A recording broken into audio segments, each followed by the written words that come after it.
నిర్గమకాండంలో మనం ఉదయకాలం వేళ 20వ అధ్యాయం వరకు వచ్చాం.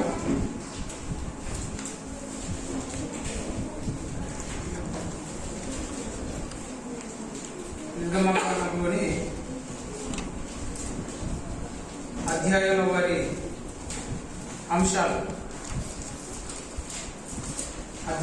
అంశాలను మనం చూస్తూ ఉన్నాం. సో అందులో మొదటి అధ్యాయం నుండి 20వ అధ్యాయం వరకు ఉన్నటువంటి వివిధ విషయాలను మనం స్టడీ చేయడం జరిగింది. బ్రీఫ్గా నోట్ చేసుకున్నాం. నెక్స్ట్ 21వ అధ్యాయం నిర్గమకాండం 21వ అధ్యాయం. సో 21వ అధ్యాయం దేంతో ప్రారంభమైంది? న్యాయ విధులు. 21వ అధ్యాయంలో న్యాయ విధులు, దేవుని న్యాయ విధులు 21, 22, 23 ఈ 3 అధ్యాయాలు కూడా ఇశ్రాయేల్ ప్రజలకు దేవుడిచ్చినటువంటి న్యాయ విధులు, న్యాయ చట్టాలు. సో అందులో చట్టాలు మనకు కనబడతాయి. దాంట్లో అనగా శిక్షలు, దేనికి ఏ శిక్ష, తర్వాత ఆస్తి హక్కులను గురించి, మరణ శిక్షార్థమైన నేరాల గురించి, తర్వాత మరణశిక్ష కానీ నేరాలను గురించి, ఇవన్నీ 21, 22, 23 అధ్యాయంలో మనం చూస్తాం. సో 21వ అధ్యాయంలో దేవుని న్యాయ విధులు. అందులో మొదటిగా దాసులకు సంబంధించిన న్యాయ విధులు మనం చూస్తాం. 21వ అధ్యాయంలో మొదటి 13వ వచనం వరకు దాసులకు సంబంధించిన, లేదా 11వ వచనం వరకు దాసులకు సంబంధించిన న్యాయ విధులు. తర్వాత మరణశిక్షార్థమైన న్యాయ విధులు మనకు కనపడతాయి. అలాగే తర్వాత మరణ శిక్షార్థం కాని న్యాయ విధులు ఇలా 22లో 23లో మనం చూస్తాం. ఇక 24వ అధ్యాయం. 24వ అధ్యాయంలో దేవుడు మరలా ఆ పర్వతం మీదకి అహరోను, నాదాబు, అబీహు మరియు ఇశ్రాయేల్ పెద్దల్లో 70 మందిని తీసుకొని మరలా సీనాయి పర్వతం మీదకి పిలుచుకొచ్చినట్లుగా మనం చూస్తాం. సో ఇది నిబంధన ధృవీకరణ. 24వ అధ్యాయము నిబంధన ధృవీకరణ. 25వ అధ్యాయం. 25వ అధ్యాయం నుండి 31వ అధ్యాయం వరకు ఏం చెప్పుకున్నాం మనం? ఎక్స్పీరియన్సెస్లో భాగంగా ఏం చెప్పుకున్నాం? ఇది 4వది అనుకుంటాను, 4వ పార్ట్. 6 పార్ట్స్ చేసుకున్నాం కదా మనం. ప్రత్యక్షపు గుడారమును గూర్చి సూచనలు పొందిన ప్రజలు. సో ఈ ప్రత్యక్షపు గుడారపు సూచనలు మనకు 25వ అధ్యాయం నుండి 31వ వచనం వరకు, 31వ అధ్యాయం వరకు వస్తాయి. అందులో 25వ అధ్యాయంలో ప్రత్యక్షపు గుడారంలో ఉండే ఏ విషయాలను గురించి ఉన్నాయి చూడండి. ప్రత్యక్షపు గుడారంలో ఉండే ఏ విషయాలు?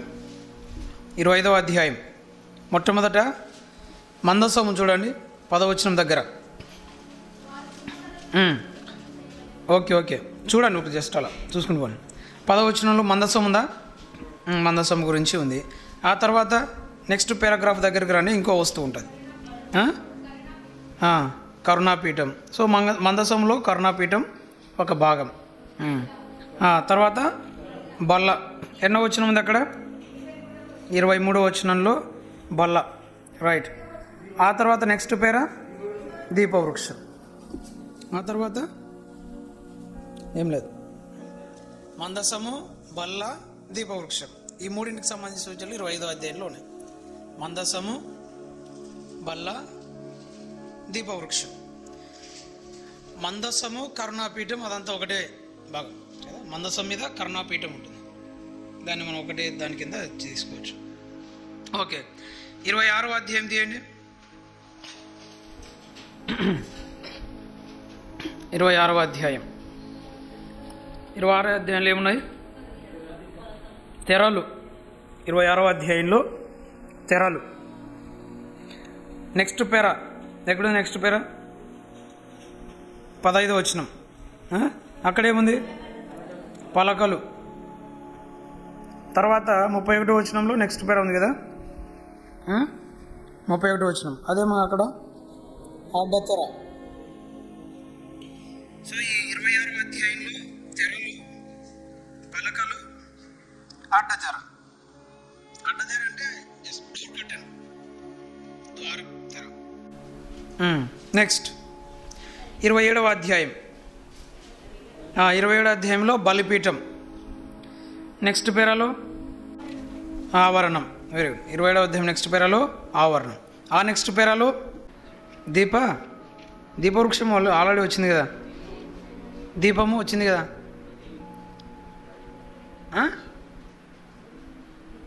దీప తైలం, ప్రతిష్ఠిత తైలం.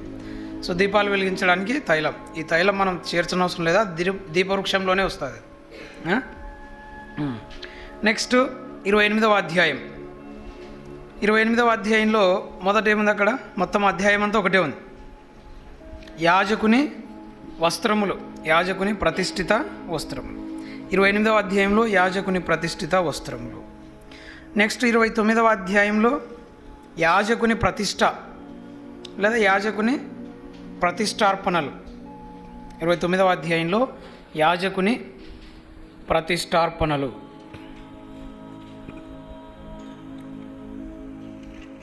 నెక్స్ట్ 30వ అధ్యాయం. 30వ అధ్యాయం. 29 అయిపోయిందా?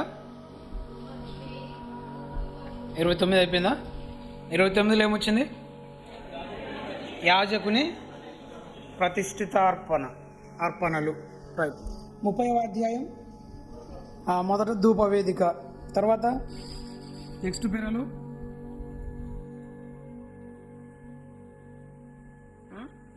17వ వచనం చూడండి.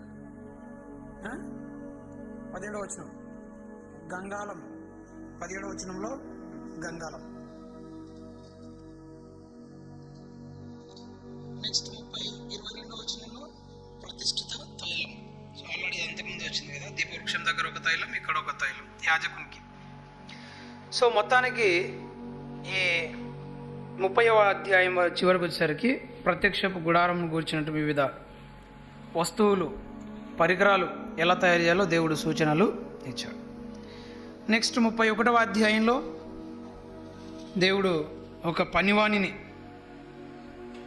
విచిత్రమైన పనులు చేసేవాడిని, చిత్రకారుని పనివాడిని చేశాడు. చిత్రకారుడు లేదా విచిత్రమైన పనివాడు ఎవరు? బెసలేలు. తర్వాత నెక్స్ట్ వచనాల్లో విశ్రాంతి దినాన్ని గురించి దేవుడు చెప్తాడు.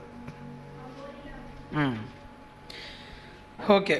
సో అది 31వ అధ్యాయం. ఇదంతా సూచనలు. 25 నుండి 31 వరకు దేవుడు ఇన్స్ట్రక్షన్స్ ఇచ్చినాడు ముందర. దేనికోసం ఇన్స్ట్రక్షన్?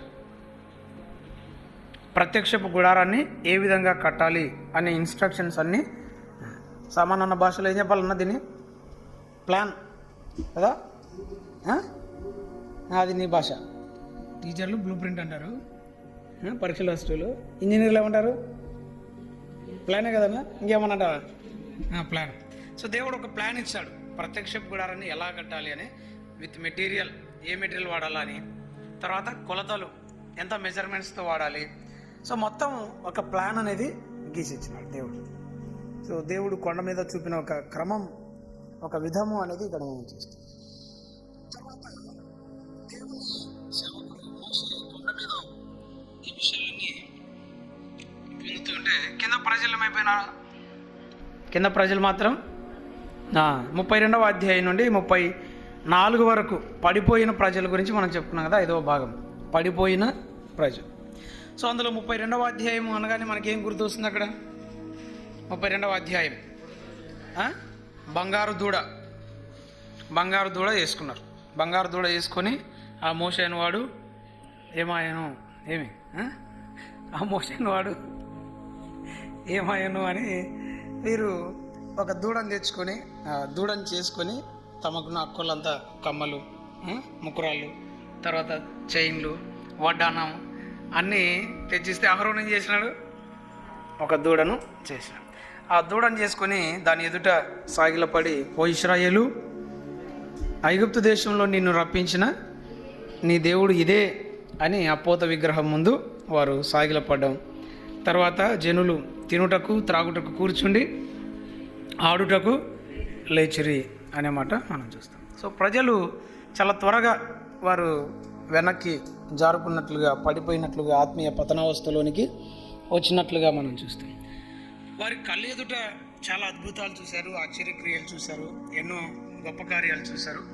అన్ని చూసి కూడా వారు వెంటనే, ఒక వ్యక్తి లేకపోతే వెంటనే పడిపోయారు.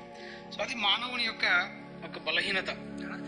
అందుకే మనము ఎప్పుడు ఆత్మీయ జీవితంలో మనం సరిగా, లేకపోతే యాక్టివ్గా, లేదంటే ఒక ప్రగతిపూర్వకంగా ముందుకు వెళ్తుండాలంటే మనల్ని నడిపించే ఒక నాయకుడు మనకు ఖచ్చితంగా ఉండాలి.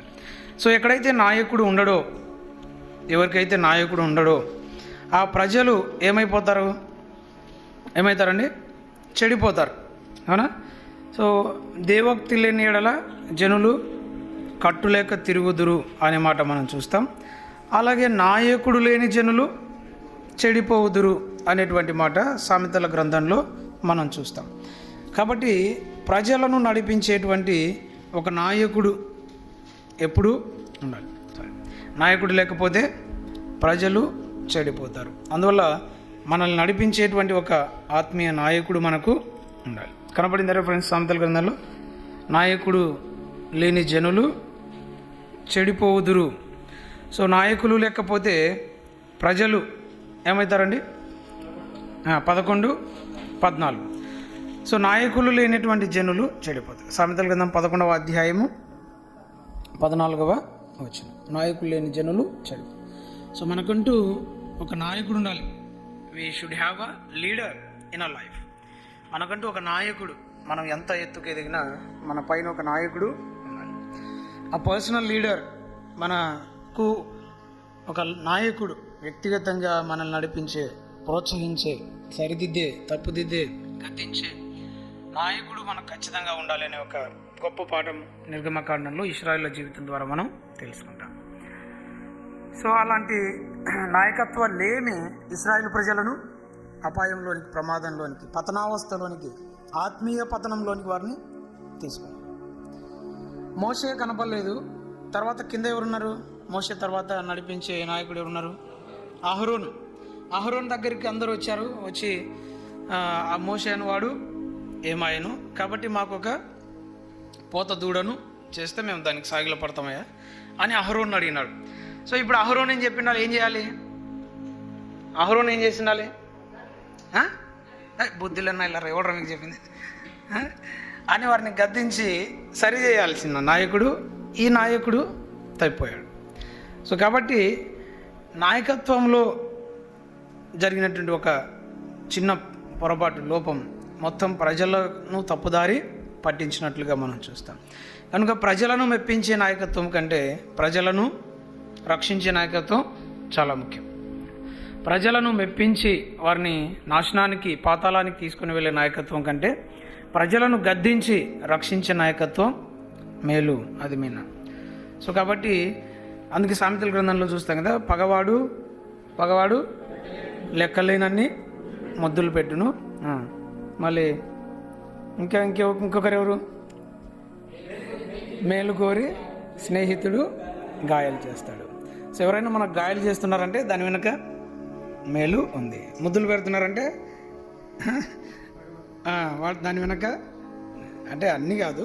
సో కొంతమంది కొన్నిసార్లు మన ఎదుట చాలా ప్రేమగా నటిస్తారు, కానీ వారు ఎప్పుడు మనల నుంచి మనం బాగుపడాలని కోరుకోరు. సో కాబట్టి పగవాడు లెక్కలేనని ముద్దులు పెడతాడు, కానీ మేలు కోరి స్నేహితుడు గాయం చేస్తాడు. మేలు కోరి నాయకుడు గాయాలు చేస్తాడు. ఆ గాయాలను మనం స్వీట్ వూండ్స్గా దాన్ని తీసుకోవాలి, తీయటి గాయాలు. తద్వారా మన జీవితం సరి చేయబడుతుంది, మనకే అది మేలు అని ఇక్కడ మనం చూస్తాం. సో అలా పడిపోయిన, పతనం అయిపోయినటువంటి ఇశ్రాయేలు ప్రజలు మనం చూస్తాం. నెక్స్ట్ 33వ అధ్యాయానికి వస్తే, 33వ అధ్యాయం రాగానే మనకు ఇక్కడ కూడా ఒక ఫేమస్ అంటే ఫెమిలియర్ ఫెమిలియర్ వర్స్ ఉంది 33వ అధ్యాయంలో. ఫెమిలియర్ వచనం లేదా ఫెమిలియర్ వర్డ్ ఫ్రేజ్ 33వ అధ్యాయంలో ఫెమిలియర్ వర్డ్ ఏంటి చెప్పండి. 14వ వచనం కదా. 14వ వచనంలో అక్కడ దేవుడు ఏమంటాడు మోషేతో, నా సన్నిధి నీకు తోడుగా. చాలామంది వెహికల్స్కి వెనక ముందు రాసుకుంటుంటారు కదా, my presence shall go with you, నా సన్నిధి మీకు తోడుగా వచ్చు.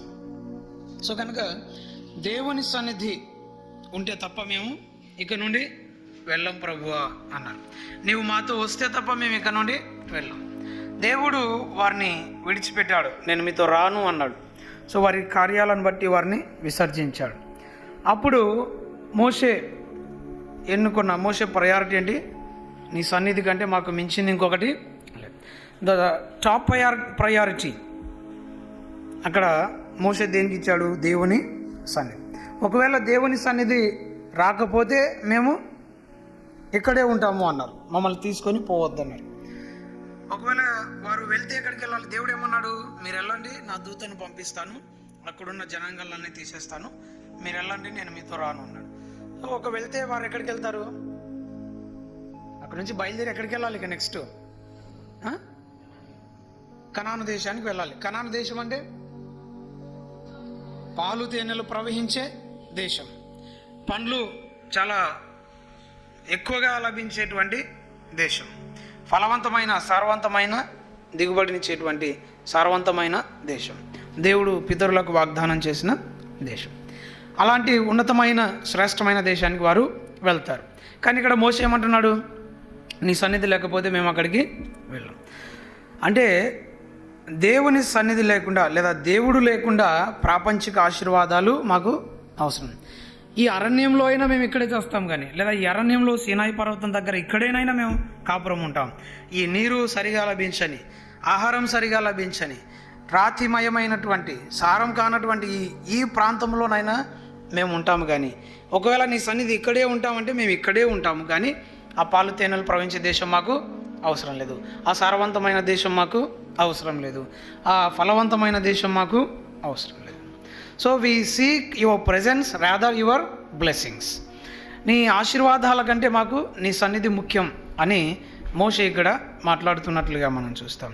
సో మేము ఆశీర్వాదాలైనా వదులుకుంటాం, కానీ నీ సన్నిధిని మేము వదులుకోము అంటాడు. సో ఇక్కడ మోషే దేవునికి సన్నిధికి ఇచ్చినటువంటి టాప్ మోస్ట్ ప్రయారిటీ, అత్యున్నతమైనటువంటి ప్రాధాన్యత, అత్యున్నతమైనటువంటి ప్రాముఖ్యత ఇక్కడ మనకు కనబడుతుంది. సో లైఫ్లో దేనికి మనం ప్రాధాన్యత ఇవ్వాలి, దేనికి మనం ప్రాముఖ్యత ఇవ్వాలి, దేన్ని మనం ఎన్నుకోవాల్సి వస్తే దేన్ని మనం ఎన్నుకోవాలి అనేది మనం ఆలోచించాలి. సో జనరల్గా మనమైతే దేన్ని ఎన్నుకుంటుంటేమే, మనమైతే ఏమనుకుంటుంటే మీరు వెళ్ళండి అక్కడికి అంటే ప్రభు ఆ ల్యాండ్ ఇస్తే చాలే మాకు, మేము వెళ్తాము, నువ్వు ఇక్కడే ఉండు అంటుండవు కదా. సో దేవుని సన్నిధికి ఎక్కువగా మనం ప్రాధాన్యత ఇవ్వాలి. అండ్ న్యూ ఇయర్ ఇంతవరకు మనం ఎట్లా ఉన్నాము కదా, at least we have started another year in our life. ఈ 2024లోనైనా మనం ఒక తీర్మానం చేసుకోవాలి, I will give a first priority, topmost priority to the presence of the Lord. So how can we feel, or how can we feel the presence of the Lord? దేవుని సన్నిధిని మన జీవితంలో మనం ఎలా అనుభవించగలం, దేవుని సన్నిధిని మన జీవితంలో మనం ఎలా పొందగలం అనేది మనం ఆలోచించాలి.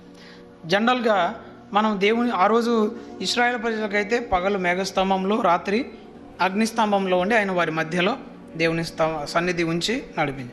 మరి ఇప్పుడు మనకి ఎలా వస్తుంది దేవుని సన్నిధి? ఇప్పుడు మనకు దేవుని సన్నిధి ఎలా వస్తుంది? ఎక్కడ? 2-3 నా నామమున కూడి ఎందురో నేను వారి మధ్య ఉంటాను అన్నాడు. మత్తయి సువార్త 18వ అధ్యాయము 20వ వచనం. సో మత్తయి సువార్త 18:20లో సాక్షాత్తు ప్రభువే సెలవిచ్చినటువంటి మాట ఏంటంటే, ఎక్కడ 2-3 నా నామమున, ఎలా అయినగా 2-3 నా నామమున ఎక్కడ కూడి ఎందురో అక్కడ నేను వారి మధ్యన ఉందునని చెప్పి. సో దేవుని సన్నిధి ఎక్కడుంటుందండి? ఎక్కడైతే విశ్వాసుల గుంపు ఉంటుందో అక్కడ దేవుని సన్నిధి ఉంటుంది. సో దాన్ని మనం ఇప్పుడు సంఘం అంటున్నాం, దాన్ని సహవాసం అంటున్నాం, అంతే కదా. సో సహవాసము అనేది దేవుని సన్నిధి అనుభవించడానికి దేవుడు ఇప్పుడు మనకిచ్చినటువంటి ఒక ఉన్నతమైనటువంటి టూల్. దేవుని సన్నిధిని మనం ఎక్కడ అనుభవించగలము అంటే ఓన్లీ ఇక్కడ మందిరంలోనే కాదు. జనరల్గా దేవుని సన్నిధిని దేవుని మందిరం. సో దేవుని మందిరంలోనే కాదు, దేవుని సన్నిధి ఎక్కడ ఉంటుంది? ఎక్కడైతే విశ్వాసుల సహవాసం ఉంటుందో, విశ్వాసుల గుంపు ఉంటుందో, ఎక్కడైతే విశ్వాసులు నియామక కూడికలకు చేరి వస్తారో అక్కడ దేవుని సన్నిధి ఉంటుంది. సో కాబట్టి అక్కడ మనం దేవుని సన్నిధిని అనుభవించడానికి ఎక్కువ అవకాశాలు ఉంటాయి. వ్యక్తిగతంగా ఒంటరిగా మనం అనుభవించవచ్చు. అయితే అదే సమయంలో మనము క్రమముగా తరచుగా విశ్వాసుల గుంపుగా, సమూహముగా మనము చేరి రావాలి, సంఘముగా మనం కూడుకొని రావాలి. దాని కొరకు కొన్ని నియామక కూడికలు ఉంటాయి. ఆ కూడికలు మనం ఎప్పుడు కూడా మిస్ చేసుకోకూడదు. దానికి మనం టాప్ ప్రయారిటీ ఇవ్వాలి. బయట మనం ఎక్కడెక్కడో తిరగడం కంటే దేనికో మనం ఇతర పనులకు సమయాన్ని వెచ్చించే కంటే, అంటే వెచ్చించకూడదు అంటే వెచ్చించాలి. ఈ టైంని పక్కన పెట్టేసి మిగిలిన టైంలో మనం ప్లాన్ చేసుకోవాలి.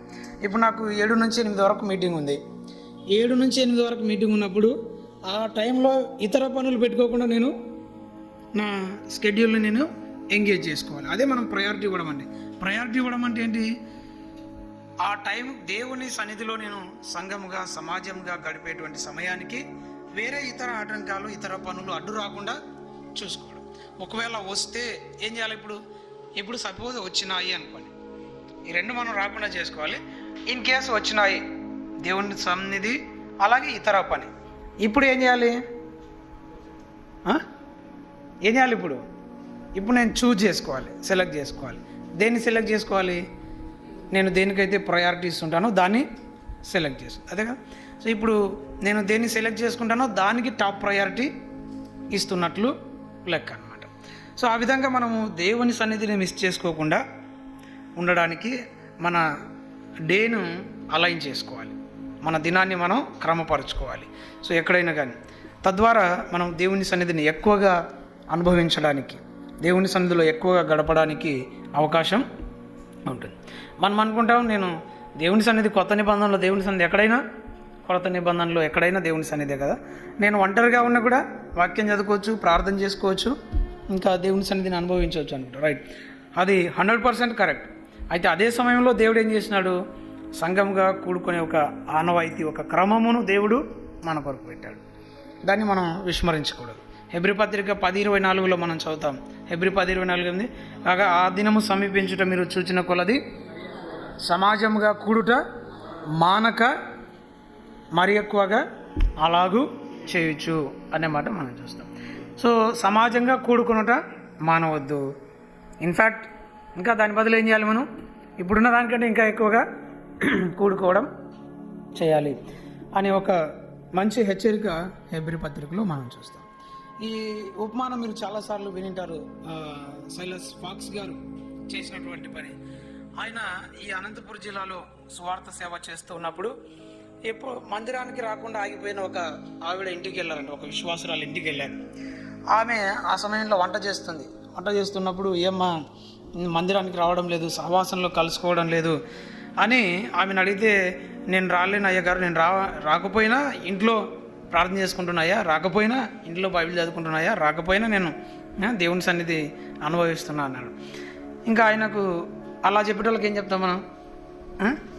మేము రాకపోయినా మాకు ఇంట్లో టీవీ వస్తుంది, సతీష్ కుమార్ వస్తున్నాడు, వెల్లంపల్లి ప్రవీణ్ కుమార్ వస్తున్నాడు, తర్వాత ప్రకాష్ రాజు వస్తున్నాడు, జయపాల్ వస్తున్నాడు, అందరూ వస్తున్నారు, మా ఇంటికే వస్తున్నారు అందరూ అంటే ఇంకా మనం ఏం చెప్తాము? ఆయన కూడా పెద్ద ఆయన పాపం ఏం చెప్పలేక ఆమె వంట చేస్తుంటే ఆమె పొయ్యి దగ్గరికి వెళ్ళినా అంట. ఏమైనా పెద్ద ఇంట్లో వస్తున్నాడని ఆయన ఆశ్చర్యపోయింది. పొయ్యి మెల్లగా పొయ్యిలో నుంచి ఒక కర్రను తీసి పక్కన పెట్టినా అంట. ఆ కొద్దిసేపటికి ఆ కర్ర ఏమవుతుంది? అక్కలు చెప్పాలి, మాకేం తెలిసి, మేము ఇప్పుడు గ్యాస్ల మీద చేస్తున్నాం అంటారా?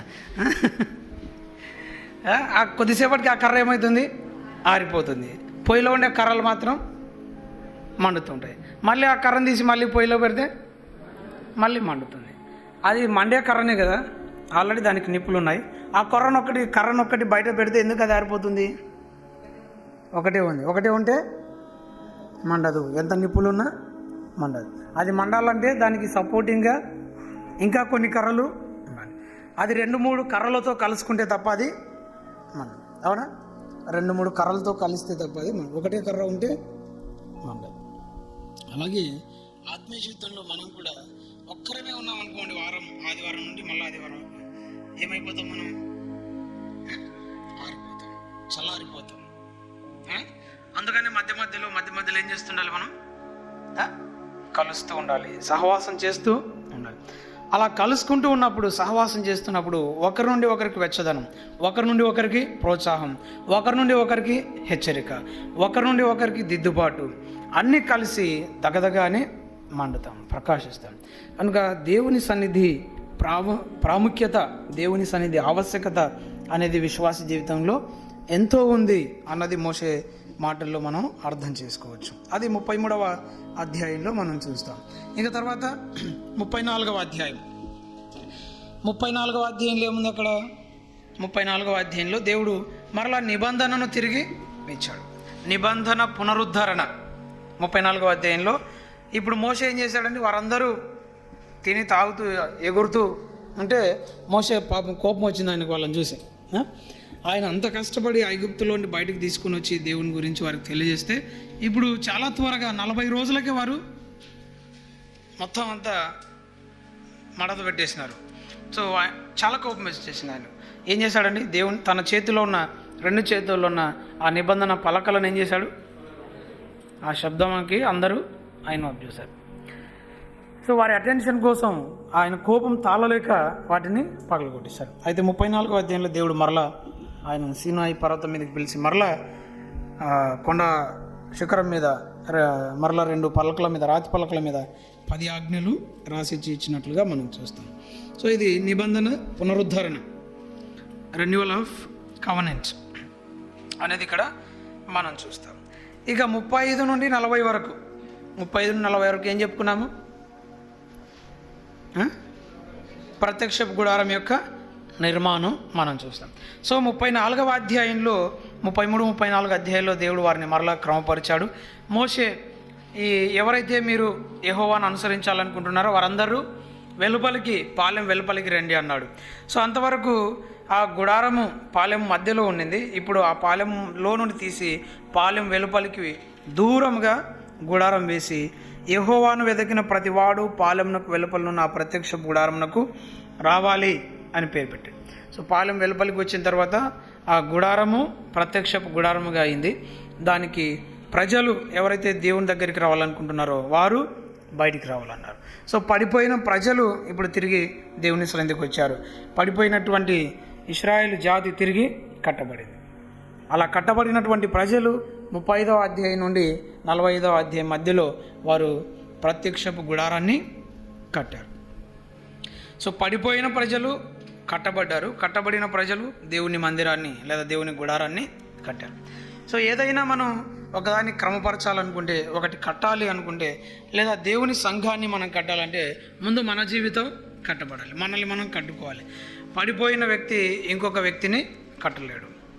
సో ముందు మనం కట్టబడిన తర్వాతే దేవుని మందిరాన్ని, దేవుని సంఘాన్ని, దేవుని పనిని మనం కట్టగలము అనే సంగతి మనం మర్చిపోకూడదు. సో కట్టబడిన ప్రజలే దేవుని మందసాన్ని లేదా దేవుని గుడారమును కట్టగలరు అనేది 35-40 అధ్యాయాల మధ్యలో మనం నేర్చుకునే పాఠం. సో అందులో 35వ అధ్యాయంలో మోషే ఒక పిలిపిచ్చాడు. ఏమని పిలిపించాడు? స్వేచ్ఛార్పణల కొరకైన పిలుపు. 35వ అధ్యాయంలో స్వేచ్ఛార్పణలు, ఎవరు ఏది తీయగలిగితే అది తీసుకొని రండి. సో దేవుని పని అనేది ఎలా జరుగుతుంది? అందరూ చేయి వేస్తే దేవుని పని జరుగుతుంది. దేవుని కొరకు స్వేచ్ఛగా అర్పించేవారు కావాలి, బలవంతం కాదు, సనుగులతో కాదు, పిసినితనంతో కూడా కాదు. ఎలా అర్పించాలి? స్వేచ్ఛగా, సంతోషంగా, ఆనందంగా దేవుని కొరకు అర్పించుకునేవారు కావాలి. అలా 35వ అధ్యాయంలో ఇశ్రాయేల్ ప్రజల అర్పణలు, స్వేచ్ఛార్పణలు ఎంతో విస్తారంగా వారు వచ్చినట్లుగా మనం చూస్తాం. ఇంకా మోషే లాస్ట్కి ఏం చెప్పాడు? ఇంకా చాలు, మీరు ఇచ్చింది చాలు. అంత ఎక్కువగా వారు ఇచ్చారు.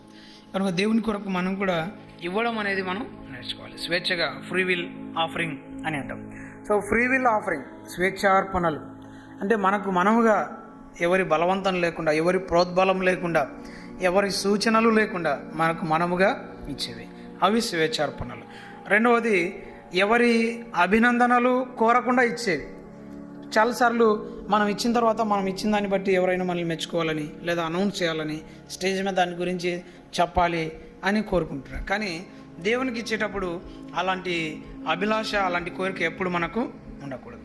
దేవుని మందిరంలో అర్పణలను గురించి, దేవునికి ఇచ్చేటువంటి అర్పణల గురించి వాక్యంలో ఒక నిర్దిష్టమైన సూత్రాలు ఉన్నాయి. అందులో ఒక సూత్రం ఏంటంటే మనం ఇచ్చేది చాలా రహస్యంగా ఇవ్వాలి. మత్తయి సువార్తలో ఆ విషయాన్ని మనం చదువుతాం. సో మనము రహస్యంగా ఇచ్చినప్పుడు రహస్యమందు చూచు తండ్రి నీకు ప్రతిఫలం ఇస్తాడు. మామూలుగా పరిచయులు, శాస్త్రులు వారైతే వారు బహిరంగంగా అందరికీ తెలిసేలా చాటింపు వేయించి ఇస్తారు. ఈవెన్ వారు దాన ధర్మాలు చేసేది కూడా అందరూ చూసేలా చేసి ఇస్తారు. అయితే మనం అలాగూ చేయకూడదు. ఇంకా ప్రభు ఏమంటాడు, మీ కుడి చేయి ఇచ్చేది ఎడమ చేయికి తెలియకూడదు. అంటే అంత రహస్యత మీరు పాటించాలి అంట. సో మీరు మీ పాస్టర్ మీరు ఇచ్చేది గుర్తించి మిమ్మల్ని మెచ్చుకోవాలను, లేకపోతే మీ సంఘ పెద్దలు మీరు ఇచ్చేది మిమ్మల్ని గుర్తించి మెచ్చుకోవాలను, లేకపోతే సంఘంలో ఉన్న విశ్వాసులు మీరు ఎంత త్యాగధనులో అని గుర్తించి మిమ్మల్ని మెచ్చుకోవాలను, అలాంటి ఆరాటం ఎప్పుడు కూడా మనలో ఉండదు. మనం ఏమిస్తున్నామో ప్రభువుకు తప్ప ఇంకెవరికి తెలియదు. అంత రహస్యంగా మనం ఇవ్వగలిగి, అలా రహస్యంగా ఇవ్వగలిగినటువంటి ఒక అవకాశం ఏంటంటే ప్రతి ఆదివారం దేవుని మందిరంలో కానుకలు సమర్పించడం. సో అలా మనం కానుకలు సమర్పించడం తద్వారా దేవుని మందిరంలో సమృద్ధి అనేది కలుగుతుంది. సో దేవుని మందిరంలో సమృద్ధి ఉన్నప్పుడు సమృద్ధిగా పని కూడా జరుగుతుంది. మలాకి గ్రంథంలో మనం చదువుతాం కదా. సో మీరు నా ఆలయంలో ఆహారం ఉన్నట్లు మీరు ఏం చేయమన్నాడు దేవుడు, సమృద్ధిగా తీసుకొని వస్తే అప్పుడు నేను మీకు సమృద్ధిగా దీవెనలు కుమ్మరిస్తాను అని అంటాడు. సో అక్కడ 10వ వంతు అంటాడు. కానీ మనకు ఇప్పుడు మనం ఆశీర్వదింపబడిన కొలది, దేవుడు మనకి ఇచ్చిన కొలది మనం దేవుని కొరకు ఇవ్వడం నేర్చుకోవాలి. అది 35వ అధ్యాయంలో కనబడేటువంటి స్వేచ్ఛార్పణలు. ఆ తర్వాత 36వ అధ్యాయం 36వ అధ్యాయం నుండి నిర్మాణం మొదలైంది. ఇక స్వేచ్ఛార్పణలు చాలా ఎక్కువగా వచ్చాయి. వాటన్నిటిని తీసుకొని 36 నుండి ఇక పని మొదలు పెట్టారు. సో కానుకలన్నీ తీసుకొని సంచులు వేసుకుని ఏం చేసినారు, ఇక పని మొదలుపెట్టినారు. ఈ 36వ అధ్యాయంలో పనులు ప్రారంభమయ్యాయి. వాటి గురించి మనం ఒక్కొక్క అధ్యాయంలో జరిగిన పని మనం చూస్తాం. 36వ అధ్యాయంలో తెరలు పలకలు చేయబడ్డాయి. 36వ అధ్యాయంలో తెరలు పలకలు. నెక్స్ట్ 37వ అధ్యాయంలో లోపలి పరికరాలు, ఆవరణం లోపలి పరికరాలు, లోపటి ఆవరణంలో ఉన్నటువంటి పరికరాలు. అక్కడ ఏమేమి చూస్తాం, మందసము, తర్వాత బల్ల, దీపవృక్షము, ధూపవేదిక. మందసము, బల్ల, దీపవృక్షము, ధూపవేదిక. ఇవి 37వ అధ్యాయంలో జరిగినటువంటి నిర్మాణం. వీటి నిర్మాణం జరిపింది. నెక్స్ట్ 38వ అధ్యాయం 38వ అధ్యాయంలో వెలుపటి పరికరాలు, ఆవరణం వెలుపటి పరికరాలు. అంటే ప్రత్యక్షపు గుడారములో మనకు పరిశుద్ధ స్థలము, అతి పరిశుద్ధ స్థలము, పరిశుద్ధ స్థలము, తర్వాత ఆవరణం చుట్టూ కాంపౌండ్ వాల్. సో ఇప్పుడు మనం పరిశుద్ధ స్థలంలో, అతి పరిశుద్ధ స్థలంలో ఉన్న విషయాలు చూసాం. నెక్స్ట్ ఆవరణంలో ఉన్నటువంటి పరికరాలు 38వ అధ్యాయంలో మనం చూస్తాం. వెలుపటి ఆవరణంలోని పరికరాలు. ఇక్కడ ఏమేమి చేశారు, దహన బలిపీఠము, తర్వాత గంగాలము, ఆ తర్వాత తెరలు చుట్టూ కాంపౌండ్ వాల్, ఆవరణానికి తెరలు, అలాగే మందిరం, ఈ విధంగా మొత్తం ఇది వెలుపటి పరికరాలు. సో ఇవల్ల 38వ అధ్యాయంలో వాటి నిర్మాణం మనం చూస్తాం. నెక్స్ట్ 39వ అధ్యాయం యాజకుని వస్త్రములు, యాజకుని సేవా వస్త్రములు, యాజకుని ప్రతిష్ఠిత వస్త్రములు. యాజకుడు చేయవలసినటువంటి సేవ ఊరికే మనలాగా అంగి ప్యాంట్ వేసుకొని పోయి చేయడానికి దేవుడు సెలవు. ఏం చేశారు, వారి కొరకు ఒక ప్రత్యేకమైన వస్త్రాలు కుట్టించి పెట్టాడు. వాటిని వారు కుట్టి యాజకునికి ఇచ్చారు. సో వాటిలో చాలా పాఠాలు, ఆత్మీయ పాఠాలు ఉన్నాయి. వాటిని మనం చూడలేము, తర్వాత మీరు ధ్యానం చేయండి. యాజకుని వస్త్రాల మీద ఒక ధ్యానం చేయండి, ప్రత్యక్షపు గుడారం మీద ఒక ధ్యానం చేయండి. అప్పుడు నిర్గమకాండంలో మీకు చాలా లెసన్స్ ఉంటాయి. సో ప్రత్యక్షపు గుడారం మీద, యాజకుని వస్త్రాల మీద, ఇలా మనం ఒక్కొక్క అంశం మీద ఒక్కొక్కటి చేయవచ్చు. సో అందులో యాజకుని వస్త్రాలు, ఏఫోదు, తర్వాత వివిధ రకాలైనటువంటి వస్త్రంలో ఉన్నటువంటి వివిధ రకాలైనటువంటి భాగాలు, ఇవన్నీ మనం చూస్తాం. అయితే ఇప్పుడు మనం ఏ ప్రత్యేకమైన వస్త్రాలు అవసరమా? సేవ చేయడానికి అవసరము లేదు. వైట్ అండ్ వైట్ కంపల్సరీయా? కాదు. వేసుకుంటే అది ఆప్షనల్, లేకపోతే లేదు. వైట్ అండ్ వైట్ ఏం కాదు. ఇంకా కొంతమంది నిలువుటంగి వేసుకొని చుట్టూ నడుముకు తాడు కట్టుకొని తర్వాత గంటలు ఈ యాజకుని వస్త్రాలు ధరించుకుంటారు. ఇవన్నీ ఇప్పుడు అవసరమా? లేదు. అప్పుడు ఎందుకు పెట్టినాడు? ఆ తాడు ఎందుకు కట్టుకునేవారు? యాజకుడు అతి పరిశుద్ధ స్థలంలో వెళ్ళి అక్కడ సేవ చేసేటప్పుడు పొరపాటున అతడు ఏమైనా పాపం చేస్తే అక్కడే పడి చచ్చేవాడు. అతి పరిశుద్ధ స్థలంలోనికి మిగతా వారు వెళ్ళడానికి వీల్లేదు. ఎవరు మాత్రం వెళ్ళవచ్చు? ఓన్లీ ప్రధాన యాజకుడు మాత్రమే వెళ్ళవచ్చు. ఎన్నిసార్లు వెళ్ళవచ్చు రోజుకు? సంవత్సరానికి ఒకసారి. ఆ ఒక్కసారి పోయినప్పుడు అక్కడే అతను చనిపోయినాడు అనుకోండి, ఆయన చనిపోయినాడు కదా అని మనం వెళ్ళి లోపలికి తీసుకొని వస్తే మనం బయటికి రాము. మరి ఆ చనిపోయిన వ్యక్తిని ఎలా తీసుకురావాలి బయటికి? తాడు లాగాలి. కాబట్టి ఆయన తాడు కట్టుకున్నాడు. ఇప్పుడు యాడికి పోతున్నారు, ఎవరు లోపలికి పోతున్నారు, ఎవరు పోతున్నారు. మళ్ళీ ఇప్పుడు తాళ్ళు కట్టుకోవాల్సిన అవసరం లేదు. ఇప్పుడు కొంతమంది పాస్టర్లు నడుముకు తాడు కట్టుకొని వదిలి చేస్తుంటారు కదా, అట్లాంటి వస్త్రాలు ఏమి మనకు దేవుడు నియమించాలి. కొత్త నిబంధనలు అలాంటి నియమాలు ఏవి లేవు. అవి పాత నిబంధనలో దేవుడు యాజకునికి పెట్టినటువంటి వస్త్రాలు. అది 39వ అధ్యాయంలో మనం చూస్తాం. ఆ తర్వాత ఇదే 39వ అధ్యాయంలో 2వ భాగంలో ప్రత్యక్షపు గుడార పని ముగింపు అనేది మనం చూస్తాం. పని ముగింపు. సో దేవుడు చెప్పినట్లుగా ఇశ్రాయేలు ప్రజలు, మోషే దేవుని ప్రత్యక్షపు గుడారాన్ని ముగించి వేశారు. సో పని ప్రారంభించారు, దాన్ని కొనసాగించారు, చివరికి ముగించారు. సో పనిని కంప్లీట్ ఫినిష్డ్ వారు ముగించినటువంటి విధానం 39వ అధ్యాయం చివరిలో మనకు కనబడుతుంది. ఇక 40వ అధ్యాయం చివరి అధ్యాయం, నిర్గమకాండంలో చివరి అధ్యాయం ఏంటి? 40వ అధ్యాయం. ఈ 40వ అధ్యాయంలో మనకేం కనపడుతుంది అంటే ప్రత్యక్షపు గుడారమును ప్రతిష్ఠించుట లేదా నిలువబెట్టుట. ప్రత్యక్షపు గుడారమును నిలువబెట్టుట లేదా ప్రతిష్ఠించుట. సో 40వ అధ్యాయంలో వారు మందిరాన్ని అనగా ప్రత్యక్ష గుడారాన్ని నిర్మించిన తర్వాత మొత్తం ఇంకా నిలవబెట్టారు.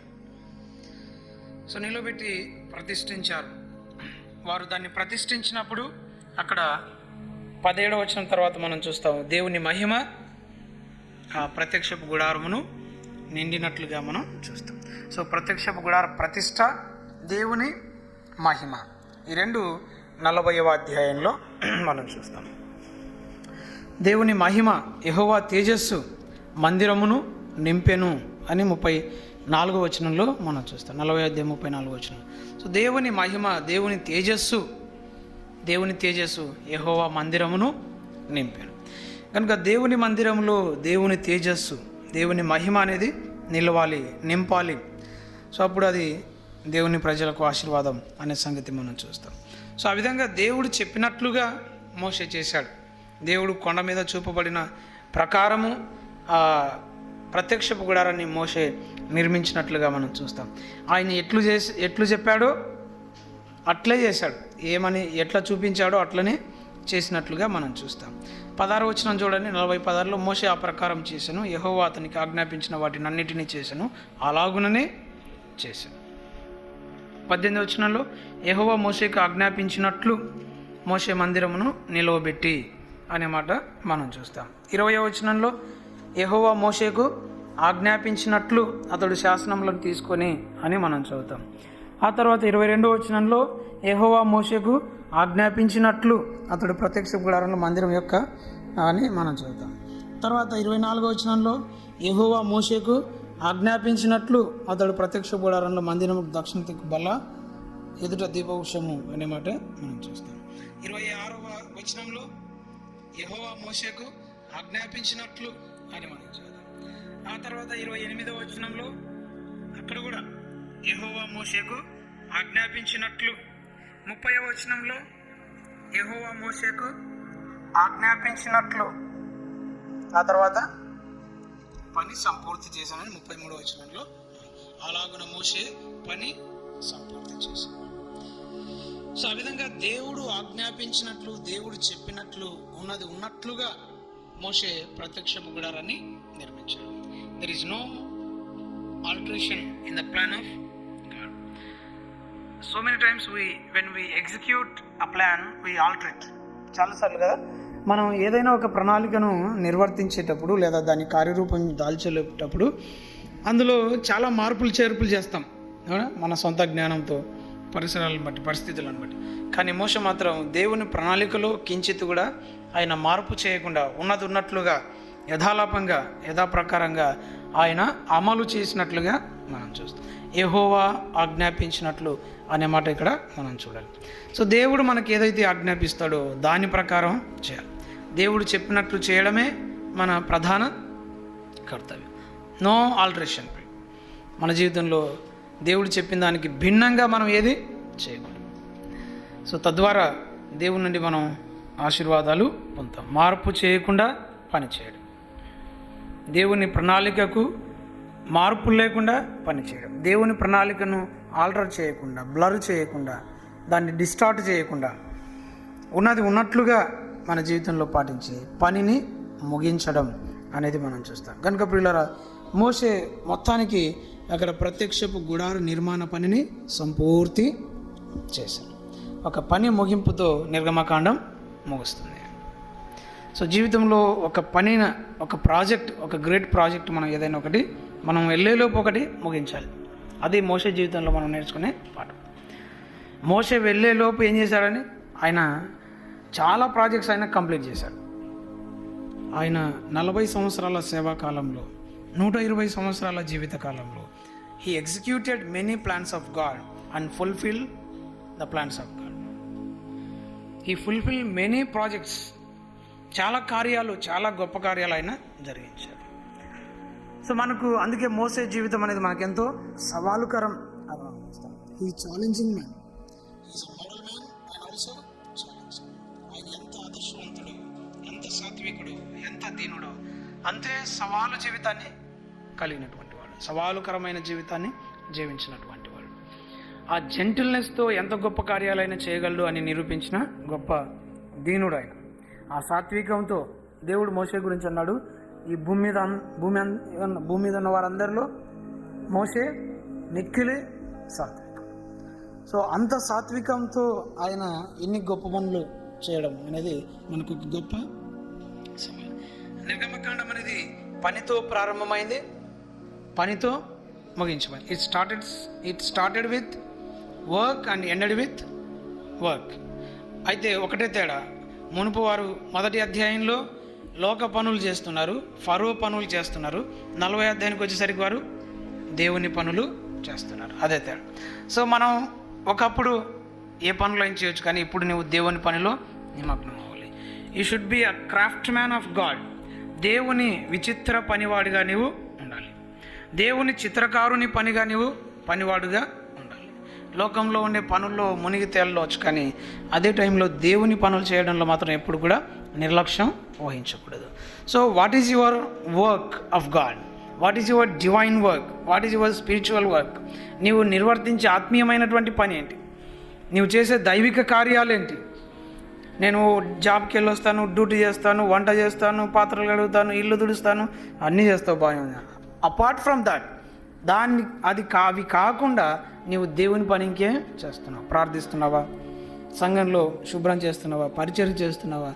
లేదా ఇతరుల కొరకు, బంధువుల కొరకు, స్నేహితుల కొరకు, సంఘం కొరకు, లోకం కొరకు ప్రార్థన చేస్తున్నావా? వాక్యం చదువుతున్నావా? సువార్త చెప్తున్నావా? పత్రికలు పంచుతున్నావా? లేకపోతే సాక్ష్య జీవితాన్ని జీవిస్తున్నావా? లేదా ఇంకా అలా నువ్వు దేవుని కొరకు ఒక పని ఏదైనా చేయగలుగుతున్నావా లేదా? అలా చేయలేని నాడు మనం జీవితాన్ని గురించి తీక్షణంగా ఆలోచించాలి. దేవుని కొరకు నేను పని చేయలేకపోతే ఇంకా మిగిలిన ఎన్ని పనులు చేసినా వేస్ట్. నేను ముఖ్యమంత్రి అయినా, ప్రధానమంత్రి అయినా వేస్ట్. సో నేను ఎన్ని పనులు చేసినా చివరిలో at the end of the day I should conclude my day with the work of God. దేవుని పనితో నా దినాన్ని నేను ముగించాలి. ఆ సవాలు మోషే జీవితంలో మనం నేర్చుకుంటున్నాం. కనుక పని ముగించెను, దేవుడు చెప్పినట్లుగా సంపూర్తి చేసి ముగించాను. దేవుడు మనకు ఒకే ఒక జీవితం ఇచ్చాడు. ఈ జీవితం ఎప్పుడు ముగిసిపోతుందో మనకు తెలియదు, ఎప్పుడు అవుతుందో అంతం మనకు తెలియదు. అయితే ఆ జీవితం అంతమైపోయేలోపు మనం ఈ భూమి మీద దేవుని కొరకు ఏం చేస్తున్నామో అదే అంతం వరకు నిలబడుతుంది. తుది వరకు నిలబడేది దేవుని కొరకు మనం చేసిన కార్యాలు.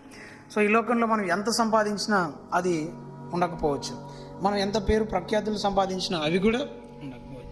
అయితే దేవుని కొరకు మనం ఏదైతే చేస్తామో అది స్థిరంగా మనతో పాటు పరలోకం వరకు వస్తుంది. ప్రభు అన్నాడుగా మత్తయి సువార్త 10వ అధ్యాయంలో, మీరు భూమి మీద మీ కొరకు ధనమును కూర్చుకొనవద్దు, అది ఇక్కడే వదిలిపెట్టి మీరు పైకోవాల్సి వస్తుంది.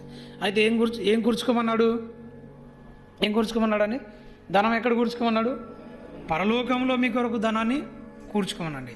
సో మీరు పోయేటప్పటికి మీకంటే ముందే అక్కడ పరలోకంలో మీ ధనము అక్కడికి ఏమంటారు, పార్సల్ చేసి ఉంటారు కదా. మీరు పోయేలోపే అక్కడికి అది కొరియర్ చేసేసి ఉంటారు. సో మీరు అక్కడికి వెళ్ళగానే మీకంటే ముందు మీ పార్సల్ అక్కడ ఉంటుంది. సో దాన్ని మీరు కూర్చుకోండి. దట్ ఈస్ ఇటర్నల్ ఏమంటాం దాన్ని, అది ఇటర్నల్ వెల్త్, అది మనకు నిత్య సంపద. ఈ భూమి మీద కూర్చుకునే సంపద నిత్యం కాదు, కానీ పరలోకంలో మనం కూర్చుకునే సంపద నిత్యం. కాబట్టి మనం ఈ జీవితాన్ని ముగించేలోపు దేవుని కొరకు మనం ఏం చేస్తున్నాము, ఏం చేసాము అనేది లెక్కలోనికి వస్తుంది తప్ప మిగతాది రాదు. దావీదుని గురించి మనం చూస్తాం కదా, అతడు తాను జీవించినంత కాలం జీవించి ఆ జీవిత కాలం అంతా ఏం చేశాడండి, తన తరానికి సేవ చేశాడు. అదే దేవుని సంకల్పం. What is the purpose of a life on this earth?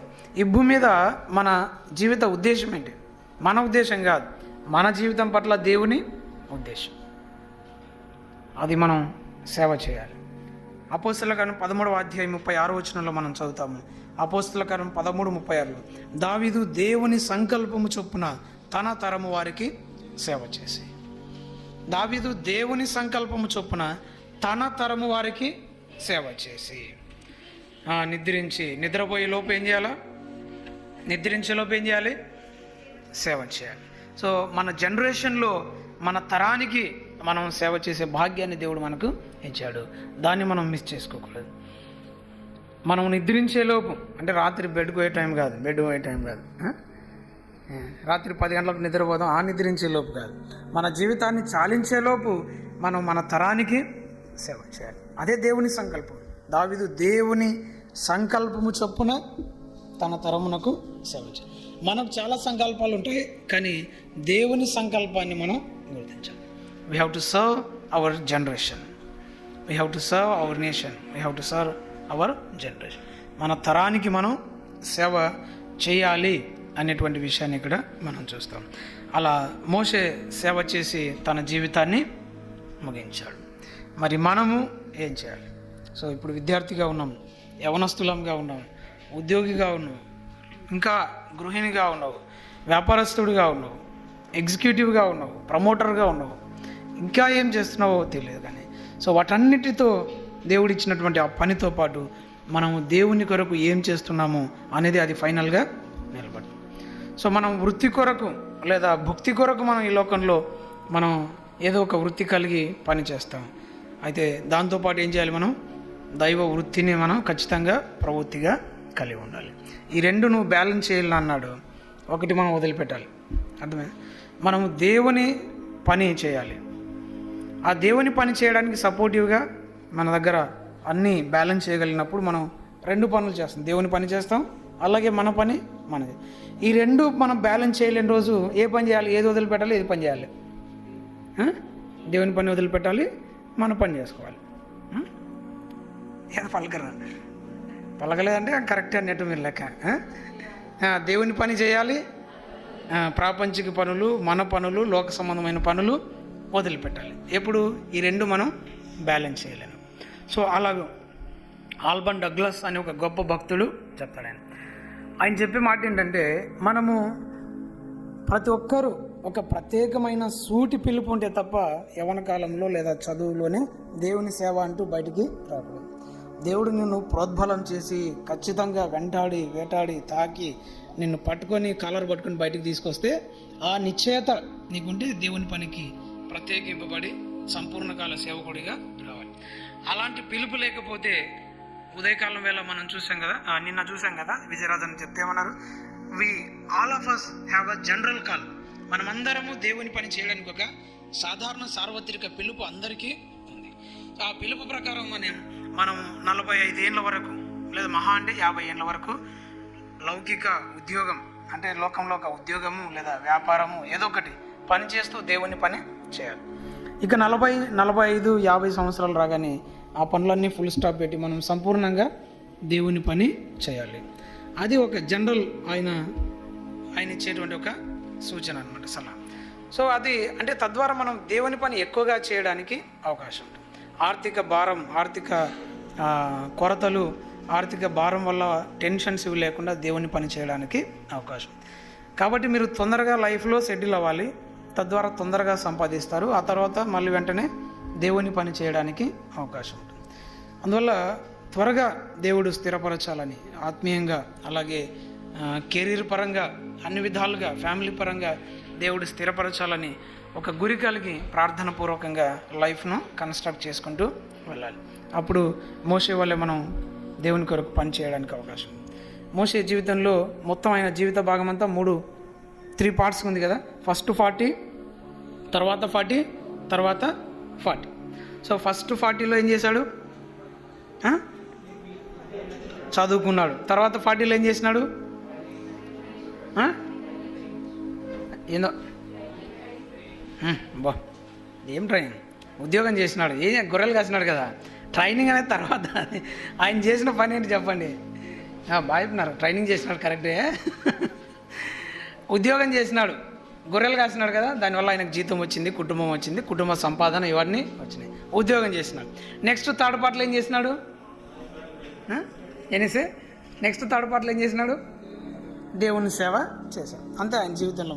చదువు, ఉద్యోగం, సేవ, ఈ 3 ఆయన జీవితంలో 3 పార్ట్స్ మనకు కనపడతాయి. ఫస్ట్ 40 years చదువు, తర్వాత 40 years ఉద్యోగం, తర్వాత 40 years సంపూర్ణ సేవ. అదే ఆయన జీవితంలో. ఇప్పుడు ఫర్ ఎగ్జాంపుల్, ఇప్పుడు మనం 120 ఏళ్ళు ఇవ్వడం బతుకంలేండి. ఇప్పుడు మనం ఎంతకాలం బతుకుతాము? 60 ఏళ్ళు. Actually active life, healthy life ఎంతకాలం? ఇప్పుడున్న మెడిసిన్ ఇవంతా దాని ప్రకారం ఒక 60 ఏళ్ళు బతుకుతాం. ఒకవేళ 80 వేసుకుందాంలేండి, 80 కదా. 80ని ఇప్పుడు మనం 3 భాగాలు చేయాలి. 80ని 3 భాగాలు చేసి ఎంత వస్తుంది? 80ని 3 భాగాలు చేయండి. ఎంతసేపు చేస్తారు? ఎంతో అటు ఇటు, ఒకటి అటు ఇటు పోతే ఏం కాదులేండి. 27 పాయింట్లు వద్దులేన్నాగా. 27 అంతే కదా. ఇంకొకటి కొన్ని వస్తుంది ఇంకా. సో 27 అంటే ఏంటి? చదువల్ల 27 ఏళ్ళ లోపల అయిపోవాలి. 27 నుంచి ఏం స్టార్ట్ చేయాలి? ఉద్యోగం స్టార్ట్ చేయాలి. ఒకవేళ ఇంకా తర్వాత 55 వస్తుంది కదా, 54 తర్వాత ఏం చేయాలి? అది 80 ఏళ్ళు అనుకుంటే, అధిక బలం ఉంటే. ఒకవేళ 60 చేసుకుంటే 20. సో కనీసం మనం మోడరేట్గా వెళ్ళిన మామూలు బైబిల్ ప్రకారం 70 ఏళ్ళు, అధిక బలం ఉంటే 80. ఈ రెండింటికి మధ్యస్థం వేసుకుంటే 75 అంతే కదా. 70కి 80కి మధ్యస్థం వేసుకుంటే 75. అప్పుడు 25. సో ఎంత చదివినా నువ్వు 25 ఏళ్ళ లోపల చదవాలి. అర్థమైందా? ఇంకా 35 ఏళ్ళు వచ్చినా నాకు ఉద్యోగం రావాలా, నేను చదువుతానంటే పని చేయాలి. ఫస్ట్ ఇంకా 25 ఏళ్ళ తర్వాత ఏం చదువు? సంపాదించాలి. అర్థమైందా? సంపాదిస్తూ నువ్వు ఇంకా చదవాలా, నేను సాధించాలంటే అప్పుడు చదువుకోవాలి. సంపాదిస్తూ చదవాలి. 25 తర్వాత you have to start your earning. 20 తర్వాత గవర్నమెంట్ లెక్కలు కూడా అవే. 20 తర్వాత అమ్మాయిలు ఉన్నారు అనుకోండి, వాళ్ళకు గవర్నమెంట్ నుంచి వాళ్ళు దే ఆర్ నాట్ డిపెండెంట్. ఇప్పుడు రైల్వే వాళ్ళు ఉంటారు, రైల్వే వాళ్ళకి ఫ్రీ పాసులు ఇస్తారు. ఎంతవరకు ఇస్తారు? పేరెంట్స్ పిల్లలకు ఇస్తారు, రైల్వే ఎంప్లాయీస్ పిల్లలకి ఎంతవరకు ఇస్తారు? 25 years వరకు ఇస్తారు. ఆ తర్వాత ఇయ్యరు, పెళ్ళి కాకుండా ఇయ్యరు అంటే. సో 25 దేవుడు మనకు ఆశీర్వదించి, ఆరోగ్యం ఇచ్చి, ఆయుష్ ఇచ్చే మనం 75 ఏళ్ళు బతుకుతాం. సో ఆ 75 ఏళ్ళ జీవితాన్ని మనం ఏం చేయాలి? 25 ఏళ్ళు బాగా చదవాలి. పిల్లలు ఉన్నారు ఇక్కడ, బాగా చదవాలి. ఎప్పుడు చదవాలా? ఇప్పుడే చదవాలా. ఇంటర్మీడియట్, డిగ్రీ చదవాలి ఉన్నారు. మేము ఇంకా చదువుకుంటూ పోతాంలే, చూసాంలే అంటే కాదు. 25 years లోపల చదువు అయిపోవాలి. నెక్స్ట్ 25 years ఏం చేయాలి? బాగా సంపాదించాలి. ఎంత సంపాదించగలవో అంత సంపాదించాలి. అలా 50 ఏళ్ళ తర్వాత ఇంకా ఏం చేయాలి? సంపూర్ణంగా దేవుని సేవకు వెళ్ళాలి. అది ఒక సాధారణ సూత్రం. తద్వారా అది మోసే జీవితంలో మనం చూసే ఒక ప్యాటర్న్. అది మనకు సరే దేవుడు ఎలా నడిపిస్తాడో అది ఒక్కొక్కరి జీవితంలో ఒక్కొక్క ప్రత్యేక రీతిలో ఉంటుంది. అయితే ఒక జనరలైజేషన్ ఏంటంటే మనం మొదట బాగా చదవాలి, ఉద్యోగం చేయాలి, తర్వాత సంపూర్ణంగా సేవ చేయాలి. సో జీవితంలో కొంతకాలమన్నా సంపూర్ణంగా సేవ చేయాలి మనం. సో తద్వారా అనేక మంది కట్టబడతారు, అనేక మంది బాగుతారు, అనేక మంది దేవుని దగ్గరికి వస్తారు. అలా మోషే తన జీవితాన్ని ఒక ఎగ్జాంపులరీగా, ఒక ఛాలెంజింగ్గా ఆయన చేసి జీవించి మనకు చూపించినట్లుగా మనం చూస్తాం.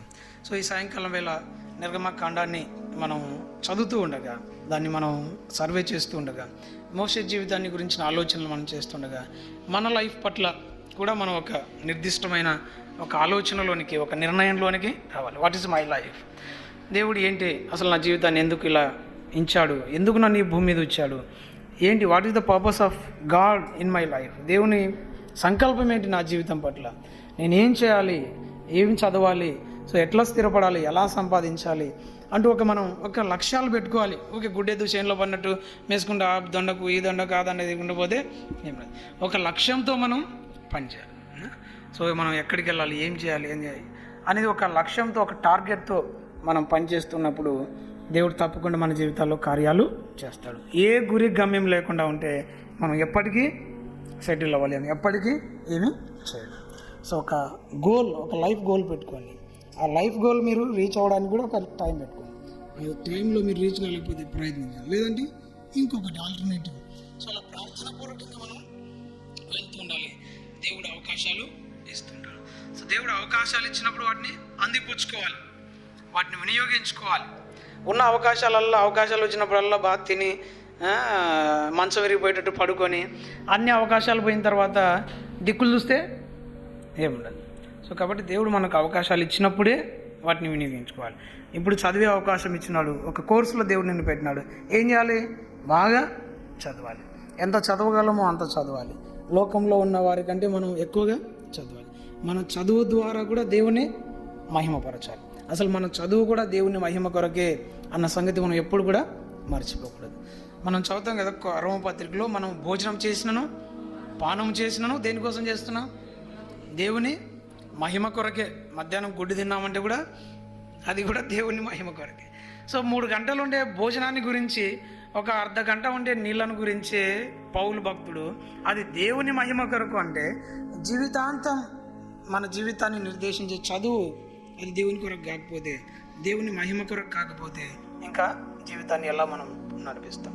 కాబట్టి చదివేటప్పుడు ఆ సీరియస్నెస్తో చదవండి, ఆ ఆలోచనతో చదవండి. I should glorify my God through my studies. నా చదువు ద్వారా, నా కాలేజీలో నేను దేవుణ్ణి మహిమపరచాలి. కాలేజ్ ద్వారా నాకు పేరు రావడం కాదు, నా ద్వారా కాలేజీకి పేరు రావాలి, నా ద్వారా నా ఇన్స్టిట్యూట్కి పేరు రావాలి, నా ద్వారా దేవునికి మహిమ రావాలి అనే ఒక ఛాలెంజింగ్తో, ఒక యాటిట్యూడ్తో మనం స్టడీ చేయాలి, చదవాలి. అలా ఇప్పుడు చదువుతూ ఉన్నప్పుడు ఖచ్చితంగా మనం దేవుని కొరకు ప్రకాశిస్తాం, దేవుని కొరకు మనం షైన్ అవుతాం. దేవుడు మన చదువుల్లో ఖచ్చితంగా మనకు సహాయము చేస్తాడు. సో అలా చదివి మనం పని చేసి దేవుని కొరకు ఈ జీవితాన్ని ముగించాలి. సో అలాంటి ఉన్నతమైనటువంటి, శ్రేష్టమైనటువంటి ప్రోత్సాహం, పురికొల్పు, సవాలు మోషే జీవితంలో మనం చూస్తూ ఉండగా ఆ సవాళ్ళు మనం స్వీకరిద్దాం. Let's take the challenge to glorify the lord with our life, with our studies, with our jobs, with our lifestyle, everything that should glorify God. So మన జీవితం అంతా దేవునికి మహిమకరంగా జీవిద్దాం. అలాంటి కృప దేవుడు మనకు అనుగ్రహించును గాక.